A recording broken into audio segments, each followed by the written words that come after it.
I will show you now a video that is not actually about research, but is some of the activity that we do in the forest. You've seen there a snowmobile that we use very much in winter to move from one place to another.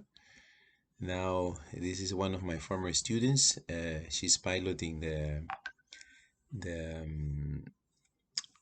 drone, and as you can see here, this view let us see the thickness of the snow depth, the thickness of the snow layer, in other words. And it's interesting that the branches that we see here in summer, we see them far away. It's like 2, 3 meters from the ground, so we cannot usually reach it. But in winter, because of the snow, it's just in front of us, so it's even below us. This year was a year with quite a big amount of snow in winter. So in this area, the snow was about 3 meters.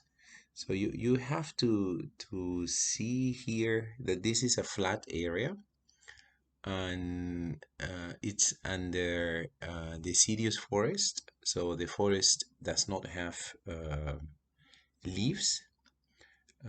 So most of the snow falls to the ground, and just very little, as you can see here, remains on the branches. Now here, that's what I was telling, that this is not so much for research. It's a game that we do every year, so the students keep warm.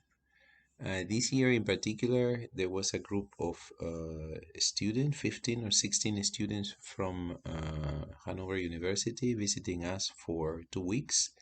So we spent 3 nights and 4 days in the forest. In the building, of course, there are rooms. There is a dining room, there is a kitchen, and some of the Peruvian students that came last year stayed also here. Um, 3 nights and 3 nights and 4 days. This was very interesting because we did it together with a group, of course, of Japanese students from Yamagata University, but also we invited a group of Indonesian students who were doing a long-term exchange in Yamagata University, and we made a very nice group. Now this is the same view, but from the top. Um, I always, when I see these videos, it reminds me of how we used to see, or how we see ants when they are walking on the floor, on the soil. So we must be flying here at an altitude of approximately 50 meters, I would say, 40 to 50 meters.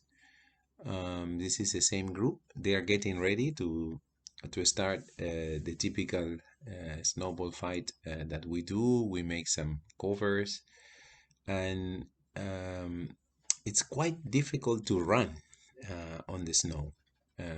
So you sink quite a lot. So we try to flatten the ground as much as possible, but still you can sink 30 to 50 centimeters down and get completely paralyzed. That's why I was mentioning in the previous email, in the previous video, that it's quite difficult to go a long distance in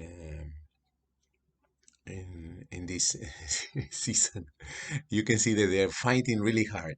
So if you get hit once, you're supposed to go out. I think the person in the middle got hit like 4 times, and still he's there. So I'm sure he will be leaving now. Yeah, yeah, he's leaving. Usually everybody follows the rules quite well. So it's quite interesting. Everybody gets really warm doing this, as you can imagine. There's lots, much more energy than you put in summer to run the same distance. One thing that I want you to notice here is how easy it is to distinguish the number of trees here in winter. This is something that we usually cannot do in summer with the drone because the canopy is so thick and so big that we cannot count the trees properly. But we can do that in winter. So this is much closer. My student, the piloting the drone, is really very brave, I think, because she went inside the forest to do it. You can see at the end, Alex, he was already hit, so he's leaving the ground now. Um, and there are some other my students there.